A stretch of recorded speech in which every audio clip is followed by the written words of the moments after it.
మనం చదువుకున్నటువంటి లేఖన భాగం రోమపత్రిక 5వ అధ్యాయం మొదటి 10 వచనాలు.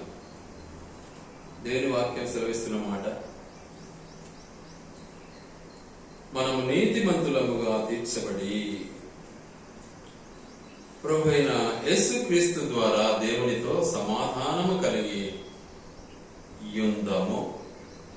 మనమందరము కూడా దేవునితో సమాధానం కలిగి ఉండాలన్నటువంటి ఆశయం కలిగి దేవుడు ఈ లోకానికి వచ్చాడు. అయితే తన యొక్క అవసాన స్థితి, తన యొక్క భయంకరమైనటువంటి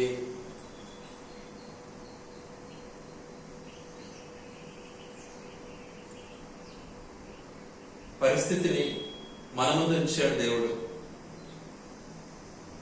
మన కొరకు ఆ కలువరి సిలువలో తన ప్రాణాన్ని అర్పించడంలో ఏమాత్రం వెనక తీయక మనందరికీ కూడా సమాధానం కలిగి ఉండాలని, మనమందరము కూడా నీతివంతులుగా తీర్చబడాలని, మనమందరం కూడా దేవుని యందు విశ్వాసం కలిగి జీవించాలని దేవుడు ఇష్టపడినటువంటి వాడే ఈ లోకానికి వచ్చాడు.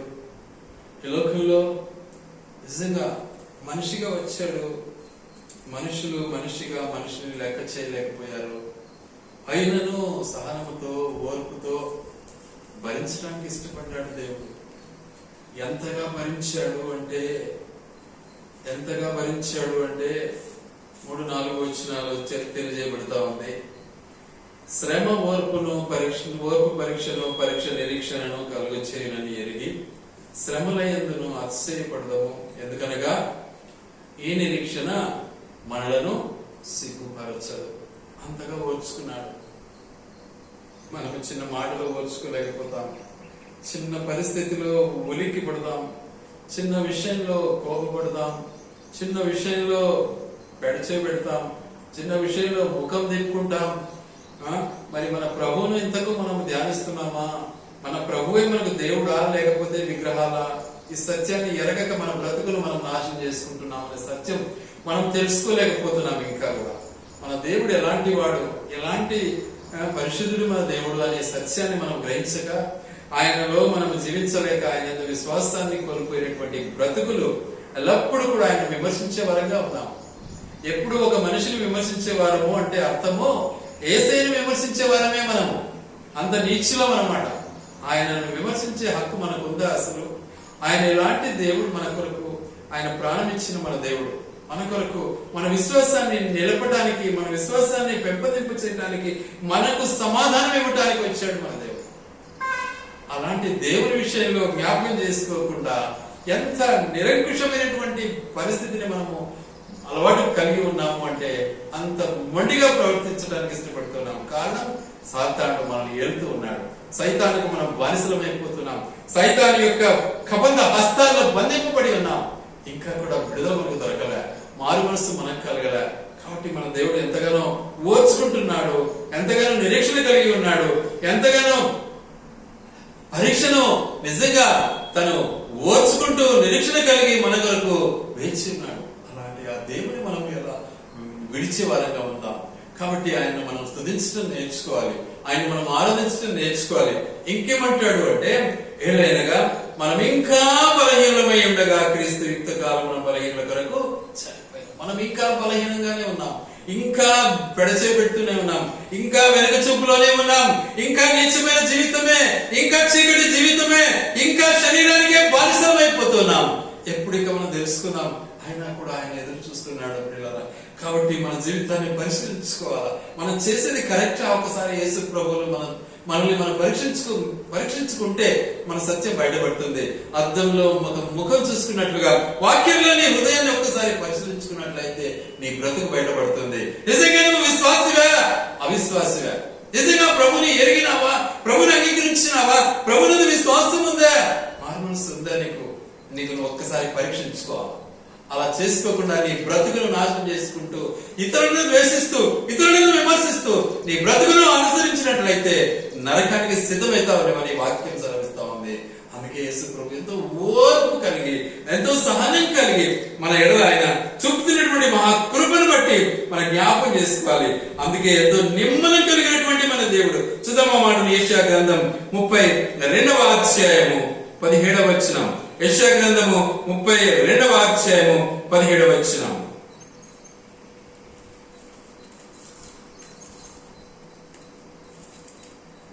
నీతి సమాధానము కలుగు చేయును, నీతి వలన నిత్యమును నిమ్మలము నిబ్బరము కలుగును. అప్పుడు నా జనులు విశ్రమ స్థలమునందును ఆశ్రమ స్థానముల యందును సుఖకరమైన నివాసముల యందును నివసించెదరు. నీతి నీతి నీతి నీతిని అనుసరించడం నేర్చుకోవాలి. నీతి యేసు ప్రభునే కనుక్కోలేకపోతే మనకు నీతి ఎక్కడి నుంచి వస్తుంది? నీతి మాటలు నీచమైన మాటలు అవి మనకు మనం నీతి అనుకునేటివి అవి నీచమైన మాటలని మనం గుర్తించాలి. యేసయ్య నీతిని మనం సంపాదించుకోవాలి. యేసయ్య ఓర్పును మనం సంపాదించుకోవాలి. యేసయ్య శ్రమను మనము గుర్తించాలి. కాబట్టి ఆ నీతిని మనం పొందినట్లయితే మన జీవితము ధన్యమవుతుంది. అప్పుడు మనకు సమాధానం అనేది పొందడానికి దేవుడు అనుమతిస్తాడు. కాబట్టి అట్టి సమాధానం కొరకు అంటున్నాడు ఆయన, నీతి వలన నిత్యమును నిమ్మలమును నిబ్బరమును కలుగును. అప్పుడు నా జనులు విశ్రమ స్థలమునందును ఆశ్రయ స్థానముల యందును సుఖ నివాసముల యందును నివసించెదరు. కాబట్టి మన బ్రతుకును మనమే చెడగొట్టుకుంటూ ఉన్నాం. మన బ్రతుకును మనమే నిజంగా పాడు చేసుకుంటూ ఉన్నాం. మానవుడు అనుకుంటున్నాడు నేను చాలా తెలివిపడునే అని. అందుకే నేను ఒక మాట పెట్టాను, చక్కటి మాట వచ్చింది, చూసుకోండి కావాలంటే స్టేటస్ లో. ఎంత చక్కటి మాట. కోల్పోయావా లేక అధిగమిస్తున్నావా, ఏ స్థితిలో ఉన్నావో ఒకసారి జ్ఞాపకం చేసుకోవాలి మనం. కాబట్టి వాటిని మనం గుర్తించినట్లయితే మన జీవితము ధన్యమవుతుంది. అందుకే ఆయన మనకు ఏమై ఉన్నాడు? సమాధానమై ఉన్నాడు. మన శ్రమంతటి పైన ఆయన నిజంగా తన యొక్క బాహువును నిజంగా చేయి చాపి నీ శ్రమ నాకు అప్పగించు అంటున్నాడు, నీ బాధ నాకు అప్పగించు అంటున్నాడు, నేను నీకు సమాధానం ఇవ్వడానికి వచ్చాను అంటున్నాడు. కానీ మనం అనుకుంటున్నాము మనం చాలా తెలియపడడం అనుకుంటున్నాం, మనకే తెలుసు అనుకుంటున్నాం, మన జీవితం నీచమైనదని మనం గుర్తించలేకపోతూ ఉన్నాం. అందుకని వాక్యం సెలవిస్తున్న మాట ఎఫెసీ పత్రిక 2వ అధ్యాయము 14వ వచనం. ఎఫెసీ పత్రిక 2వ అధ్యాయం 14వ వచనం ఒక మాట అంటుంది, చూడండి దయించి. ఆయన మన సమాధానమై ఉండి మీకును మాకును ఉండిన ద్వేషమును అనగా విధి రూపకమైన ఆజ్ఞలు గల ధర్మశాస్త్రమును తన శరీరమందు కొట్టివేయుట చేత మధ్య గోడను పడగొట్టి మన ఉభయములను ఏం చేశాడు? తండ్రికి మనకున్నటువంటి మధ్య గోడను తీసివేయడానికి ఇష్టపడ్డాడు. ఏముంది మధ్య గోడ?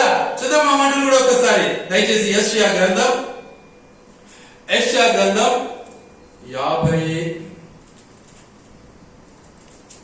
59వ అధ్యాయం 1వ వచనం చదువుకున్నా. రక్షింపనేరకై ఉండనట్లు యెహోవా హస్తం కురుచ కాలేదు, నెరవేరకై ఉండనట్లు విననేరకై ఉండనట్లు ఆయన చెవులు మందం కాలేదు. మీ దోషములు మీకును మీ దేవునికి అడ్డు. ఏమొచ్చింది? అడ్డు వచ్చింది. అడ్డు గోడను తీసేయడానికి యేసుక్రీస్తు ప్రభువుల వారు మన మధ్యకు వచ్చారు. ఏమొచ్చింది? తండ్రికి మనకు అడ్డము, పాపము. మన బ్రతుకంతా కూడా పాపానికి బానిసమైపోతూ ఉన్నాం. ప్రభునందు మన జీవితాన్ని ఒక్కసారి మనం పరీక్షించుకోవాలి. తేనెనాటి మాటలతో నీతి రాదండి. వాక్యం అనే 2 అంచెల వాడిగల ఖడ్గముతో నీతి అనేది మనం సంపాదించాలి. తీయని మాటలతో నీతి కాదు. అది మోసం, అది భయంకరమైన ద్వేషం. కాబట్టి వాటి నుంచి మనము కాపాడబడాలి. అందుకే అంటాడు వాక్యం అనేది 2 అంచెల వాడిగలిగినటువంటి ఖడ్గం. ఏప్రిల్ 4:12 చాలా స్పష్టంగా రాసి పెట్టాడు. కాబట్టి మన బ్రతుకును ఒక్కసారి మనం పరిశీలించుకున్నట్లయితే మనము ధన్యులమవుతాం. అందుకని మనకు దేవుడు తీర్పులోనికి రాకుండా మనల్ని తీర్పు నుంచి మనల్ని కాపాడటానికి ఇష్టపడుతున్నాడు మన దేవుడు. అందుకే ఆయన మన కొరకు ఈ లోకానికి వచ్చాడు. ఏం చేశాడు? ఆయన మన కొరకు శ్రమను అనుభవించాడు, మన కొరకు సహనాన్ని కలిగి జీవించాడు, మన కొరకు ఆయన ఏం చేశాడు? చాలా చక్కగా ఇప్పుడే మనం చదివినాం ఆ మాటను. ఎందుకంటే మనము పాపులమై ఇంకా పాపులమై ఉండగా క్రీస్తు మన కొరకు ప్రాణమిచ్చాడు. కొంచెం కూడా మనకు దయాదక్షిణం లేదు అంటాము కానీ అనుసరించడం లేదు. మనం దేవుడు అంటే అస్సలు లేదు. ఎంతకు ఉందా అసలు దేవుని భయం మనకు ఉందా? దేవుడు మన కోసం ప్రారంభించాడు అన్నటువంటి మనస్తత్వం మనలో ఉందా? నమ్మేమా? నమ్మితే ఎదురు తిరగము, నిరంకుశంగా ఉండము, ఇహ సంబంధమైన మాటలతో ఉండము, విధేయత కలిగి ఉంటాం. కాబట్టి విధేయత మనలో లేదు అంటే మనం ప్రభు నమ్మలే. నమ్మినట్లయితేనే మన బ్రతుకులు మారుతాయి, లేకపోతే నరకం మన కోసం పంచి ఉంటుంది. నీళ్ళలో మునుగుతానే రాదని ఎన్నోసార్లు చెప్పాను నేను. నీళ్ళలో మునుగుతే రాదు పరలోకము. నీ క్రియ మారాలి, నీ ప్రవర్తన మారాలి, నీ ఉద్దేశాలు మారాలి, నీ ఆలోచనలు మారాలి, నీ తలంపులు మారాలి, నీ నడక మారాలి, నీ చూపులు మారాలి, నీ ఆలోచన మారాలి. అప్పుడే నువ్వు పరలోక రాజ్యానికి వారసమవుతావు. అవి ఎక్కడున్నాయి? ఎవరిలో? క్రీస్తులో. మనం వాటిని అనుసరించాలి. అప్పుడే దేవుడు నిజంగా మనల్ని పరలోకం చేర్చాలని ఇష్టపడుతూ ఉన్నాడు. వాటినన్నిటిని మనకి ఇవ్వటానికి యేసు క్రీస్తు ప్రభుల వారు మన కొరకు ఈ లోకానికి దిగి వచ్చాడు. మనం ఇంకా పాపులమై ఉండగా క్రీస్తు మన కొరకు యుక్త కాలమున, మంచి కాలములో, యవన కాలములో మన కొరకు ప్రారంభించాడు. మనం యవనంలో అస్సలు లెక్క చేయము. ఇంకా ముసలిలో వినాక ఏదో టైం పాస్ హాజరేయాలి అనుకుంటాం. ఏం ప్రయోజనం? మనం దేవుడు అలా చేశాడా? హాజరేసాడా? పుట్టి హాజరేసింటే ఇప్పుడు మనమంతా భయంకరమైనటువంటి దోచుకునే వారంగా, దొంగలంగా, నీచులంగా, పాపులంగా, భయంకరమైనటువంటి పరిస్థితిలో ఉండేవారు. ఆ ప్రభువుని తెలుసుకున్నాం, ఆ ప్రభువుకు మనం లోబడుతున్నాం, ఆ ప్రభు మన కొరకు వచ్చాడని సత్యాన్ని గుర్తించినాం. అంతో ఎంతో కొంచెమైనా మంచి మార్గాన్ని నడవాలని ఇష్టపడుతున్నాం. దేవుడు నిజంగా మన కొరకు వచ్చాడు, మన కొరకు ఆయన ప్రాణం ఇచ్చాడు. అందుకే అంటాడు, ఆయన మన కొరకు ఏం చేశాడు? తన ప్రాణాన్ని అప్పగించాడు. ఆయన ప్రాణం ఇచ్చిందే కాక నిజంగా మనల్ని తనతో కూడా తన రాజ్యానికి చేర్చాలన్నటువంటి తన ఉద్దేశాన్ని మన పట్ల నెరవేర్చాలని ఇష్టపడినటువంటి దేవుడిగా ఉన్నాడు. చూడండి దయచేసి 5వ అధ్యాయము, రోమపత్రిక 5వ అధ్యాయము 18వ వచనాన్ని ఒకసారి జ్ఞాపకం చేసుకున్నాం. చూడండి దయచేసి. కాబట్టి తీర్పు ఒక అపరాధ మూలమున వచ్చినదై మనుష్యుల కందరికి శిక్షా విధి కలుగుటకు ఎలాగూ కారణమాయను, అలాగే ఒక్క పుణ్య కార్యము వలన కృపాదానము మన మనుష్యులందరికీ జీవప్రదమైన నీతి విధింపబడుటకు కారణమైన. ఆలోచించండి ఒకసారి. నిజంగా మనం చేసిన మన ప్రతి పాపము నిమిత్తము, నిజంగా మన అపరాధముల నిమిత్తము దేవుడు మనల్ని ఆ ఒక్క తీర్పు నుండి మనం రక్షించడానికి ఒకేసారిగా తన పుణ్యకార్యాన్ని మన కొరకు చేశాడు. ఏంటిది ఆ పుణ్యకార్యం? తన ప్రాణం ఇచ్చాడండి. ఇంతకంటే గొప్ప కార్యం ఏముంటుంది? కనీసం ఆయన ప్రాణం ఇచ్చాడని రొంతైనా మనకు కొంచెమైనా దయదక్షిణం ఉందంటారా? కొంచెమైనా కరుణ ఉందంటారా? ఎప్పుడు ద్వేషము, నీచము, ఎప్పుడు అసూయ కలిగి మనం బ్రతికినట్లయితే నిజంగా యేసు ప్రభు మన దేవుడేనా? ఎప్పుడు స్వార్థానికి బలిపోతున్నాము అంటే యేసు ప్రభు మన దేవుడేనా? నువ్వే గొప్ప అనుకుని నీచమైన ఆలోచనే మంచిది అనుకున్నట్లయితే యేసు ప్రభు దేవుడేనా? సరే ఆలోచించాలి. మన బ్రతుకులు ఒకసారి ఆలోచించాలి. కాబట్టి ప్రభువులో మనం కొనసాగించడానికి మనం ప్రభునందు విశ్వాసాన్ని కలిగి జీవించాలి, నమ్మకం కలిగి జీవించాలి, లోబడిన వారంగా జీవించాలి. అది దేవుని యొక్క ముఖ్య ఉద్దేశం. అందుకే లోబడటం వల్ల, విశ్వసించడం వల్ల నీతి మనకు లభిస్తుంది. అందుకే వాక్యం సెలవిస్తున్న మాట ఏమంటుంది అంటే, చూద్దాం ఆ మాటను ఒకసారి గ్రహించండి. గలతీ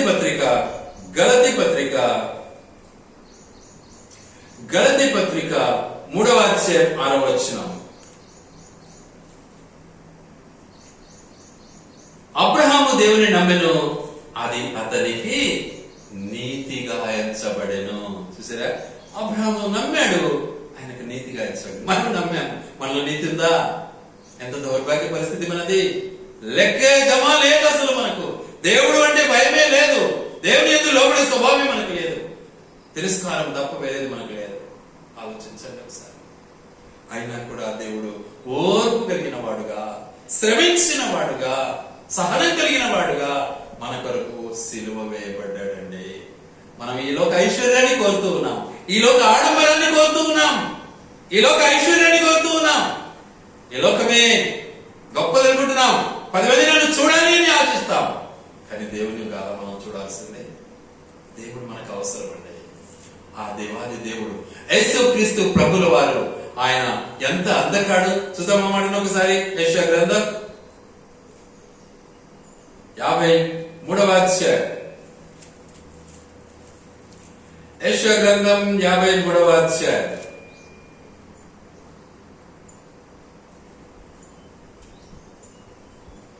1వ వచనం. మేము తెలియజేసిన సమాచారం ఎవడు వినెను, ఎవడు నమ్మెను?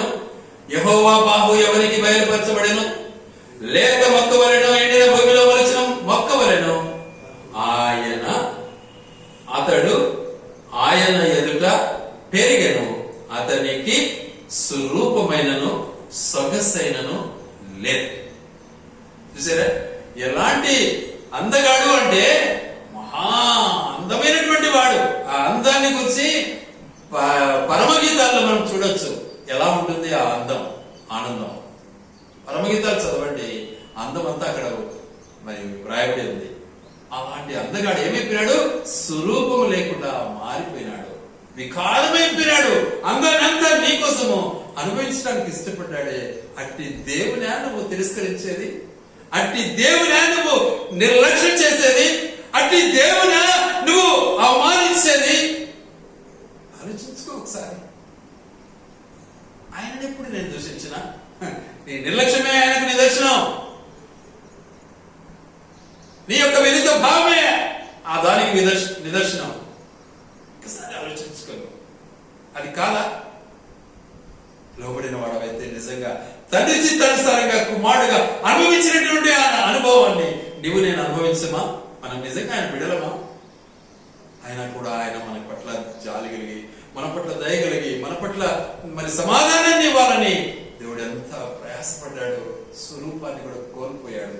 స్వరూపము లేనివాడుగా, సొగసు లేనివాడుగా ఆయన మన ముందు నిలబడ్డాడండి. మన కొరకు నిలబడ్డాడు. మన కొరకు ఆ మంటెండలో తను తాను అర్పించుకున్నాడే. నిజంగా ఆయన పైన మనకు నిజంగా భక్తి ఉందంటారా? ఆలోచించండి ఒకసారి. ఆ భక్తి ఉంటే రక్తికి నువ్వు ఆశించవు. ఆ భక్తి ఉంటే అందరిని ఆశించవు. ఆ భక్తి ఉంటే ఆ ఇహసమైనటువంటి లగ్జరీని నువ్వు ఆశించవు.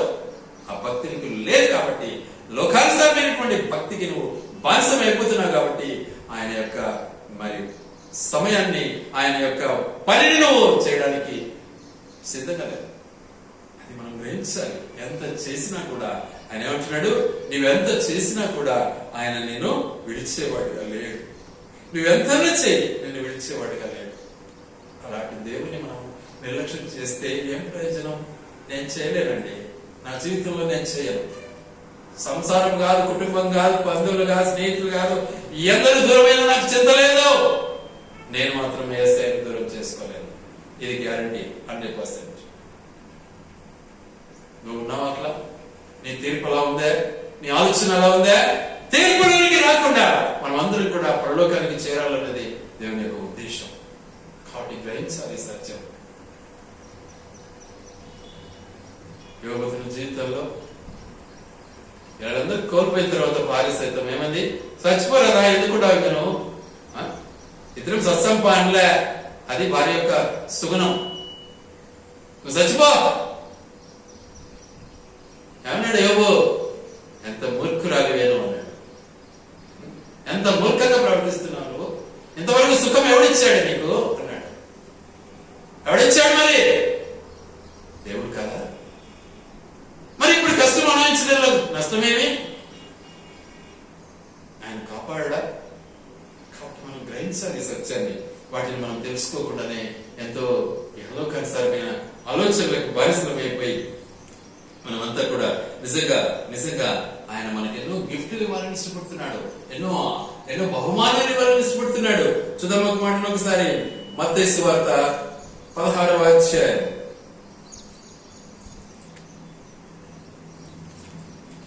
మత్తయి సువార్త 16వ అధ్యాయం 19వ వచనం.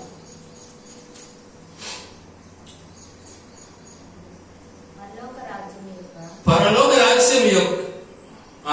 రాజ్యం యొక్క తాళపు చెవులు నీకిచ్చదను.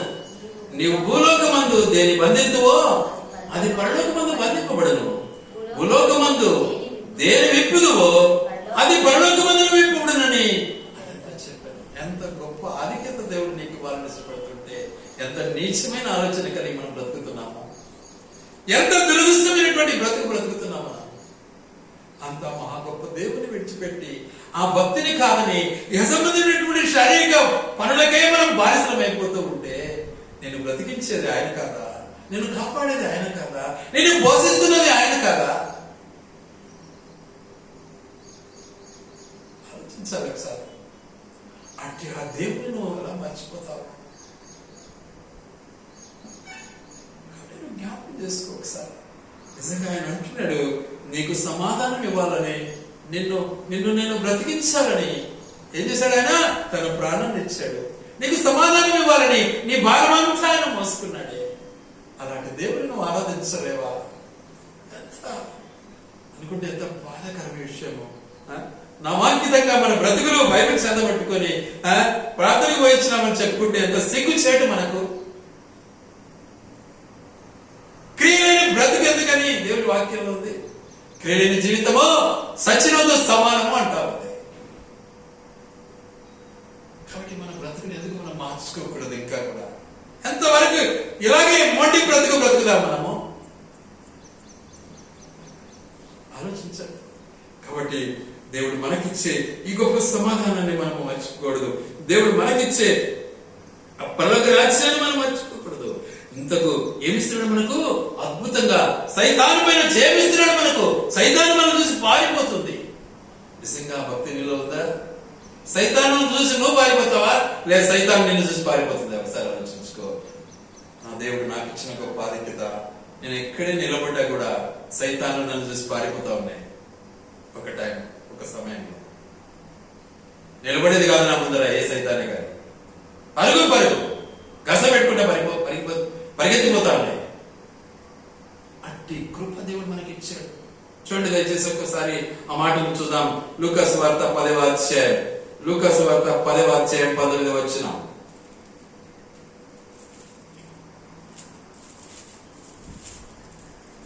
ఇదిగో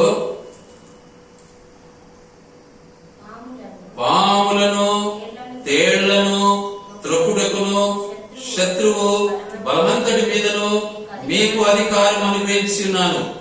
ఏదియు ఎంత మాత్రమును హాని చేయరు.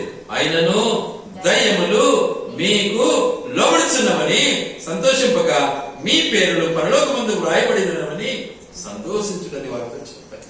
చూసారా? దయ్యాలు ఏమవుతాయి? పరిగెత్తుంటే పరిగెత్తాయి, వదిలిపెట్టినాయి. దేవుడు నాకు ఇచ్చాడు ఆ కృప.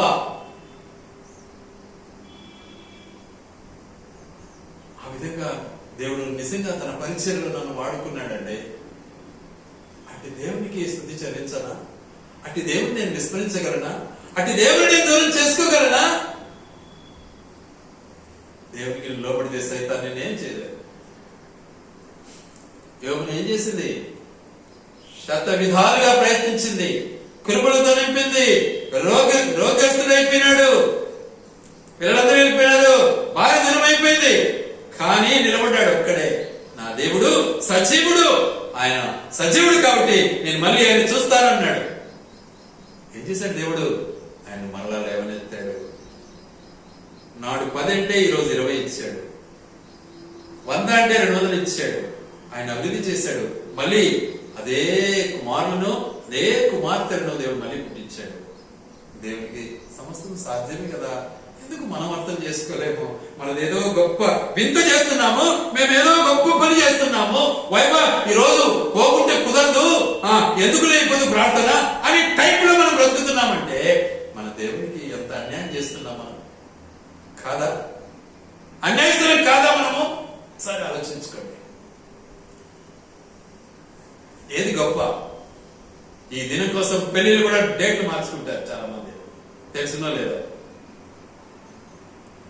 నా జీవితంలో నా మొట్టమొదటి ఆదివారం చేసుకోమన్నారు నన్ను కూడా పెళ్లి కాదన్నా. అప్పటికి నాకు అంత విశ్వాసం కూడా లేదు. మళ్ళీ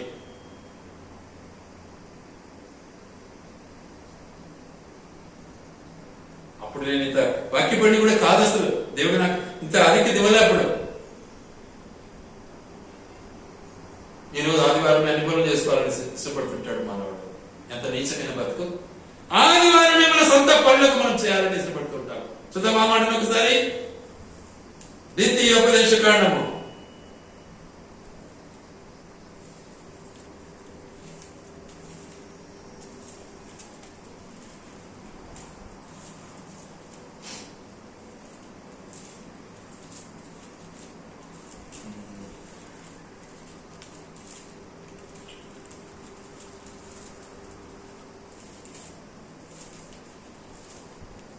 8వ అధ్యాయం ఆజ్ఞలు.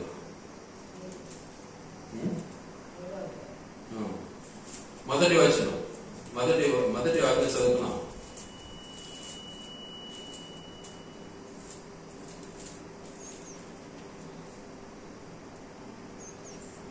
ఏడండి?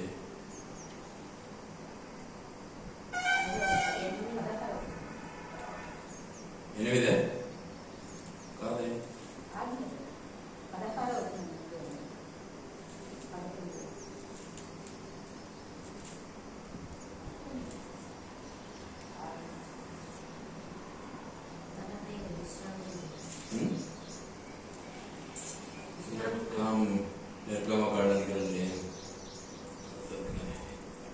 నిర్గమకాండము 20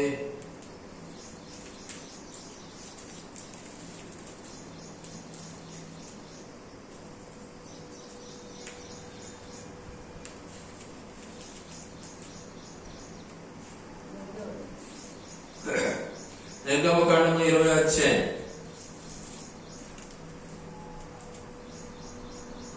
మొదటి చదువుకుందాం. దేవుడు ఈ ఆజ్ఞలన్నీ వివరించి చెప్పాను. బాగినాలే.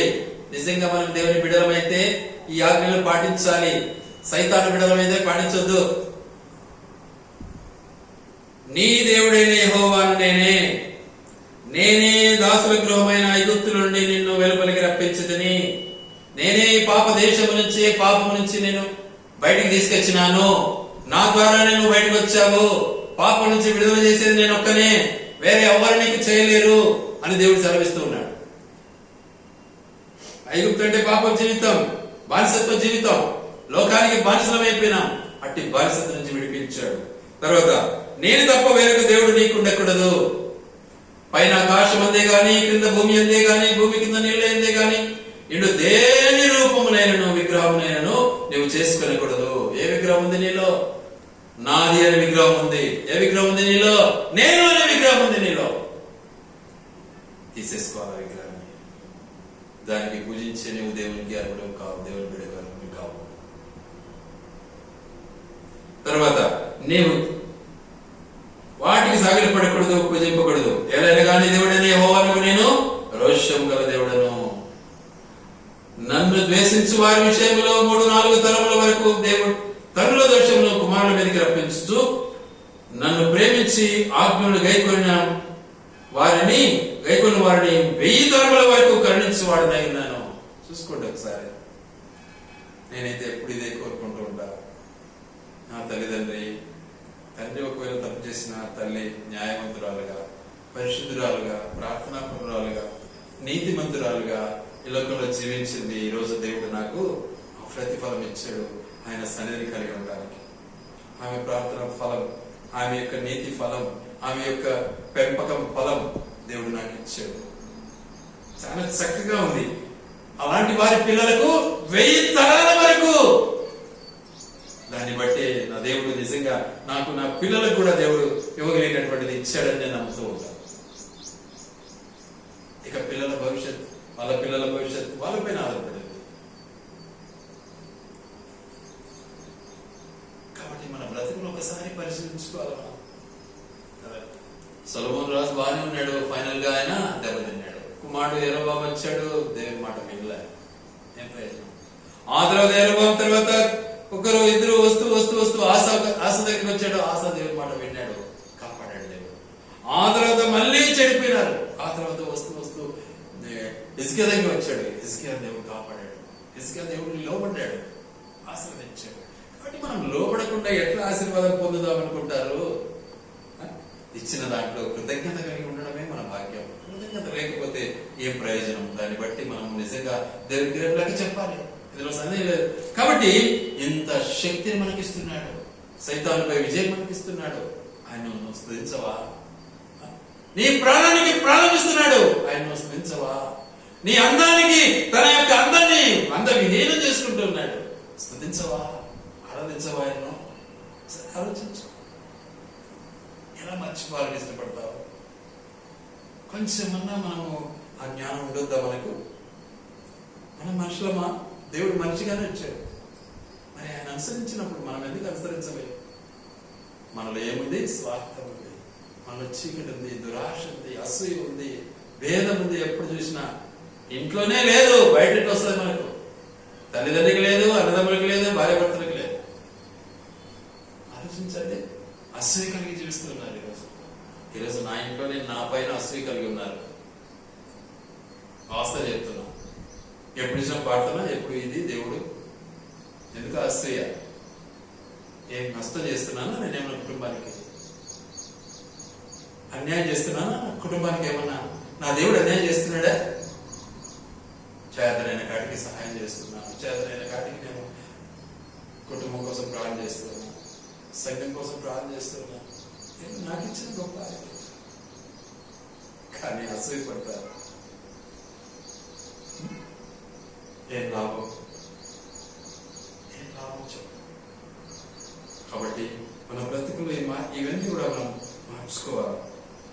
అందుకే ఆయన మనకు అంటాడు, ఆయన మనకు ఏమి ఇవ్వడానికి వచ్చాడు? నిత్యము జీవాహారాన్ని ఇవ్వడానికి వచ్చాడు. వస్తుండకుండా నిన్ను తృప్తితో నింపడానికి వచ్చాడే. నీకు తెలియదు నా జీవితంలో ఎన్ని దినాలు నేను వస్తున్నాను, ఎన్ని దినాలు ఆహారం లేక నేను బ్రతికినాను. బట్టి నీళ్లు కడుపు నింపుకుంటూ జీవించినాను కొంతకాలం. నేను ఇవన్నీ ఎలా మర్చిపోగలను? నా దేవుడు ఎంత నాకు ఇచ్చినప్పుడు ఆయన నేను ఎలా మర్చిపోగలను? నేనేం లగ్జరీ రాజు కుటుంబంలో పుట్టలే. యేసు ప్రభు నిజంగా పశువుల పాకలో బరుడు పెట్టినట్లుగా నేను కూడా నిజంగా పైన ఇల్లు అంటాం కానీ మొత్తం నా మీదనే పడింది, నా ఇంట్లోనే పడింది. ఎండ గాలి వాటి గృహంలో నివసించిన నన్ను దేవుడు ఈ రోజు ఈ గృహంలో నీకు నడిపించినాడు అంటే ఆయన ఎలా మర్చిపోగలండి? గర్వించగలనా నేను? అని ఇచ్చాడు దేవుడు నాకు. ఆయన ఎలా నేను స్తుతించకుండా ఉండగలను? కాబట్టి మన బ్రతుకులు ఒకసారి పరిశీలించుకుందాం. ఆయన చేసిన కార్యాలను ఒకసారి జ్ఞాపకం చేసుకుందాం. ఆయన స్తుతించడం నేర్చుకుందాం. ఈ లోకంలో డబ్బు సంపాదించడం గొప్ప కాదు, బంగారు సంపాదించడం గొప్ప కాదు, ఐశ్వర్యం సంపాదించడం గొప్ప కాదు. యేసయ్య నీ కొరకు నా కొరకు ప్రాణం ఇచ్చాడే, అంతకు మించిన గొప్ప కార్యం ఇంకొకటి లేదు. మరి ఆయన కొరకు జీవించవా? ఆయన స్తుతించవా? ఆయన ఆరాధించవా? దేవుని మనం ఆరాధించుకున్నాం. దేవుని మాటలు ఆయన వెనుకలు దీవించి ఆశీర్వదించుగాక. ఆరాధన చేస్తున్నాం.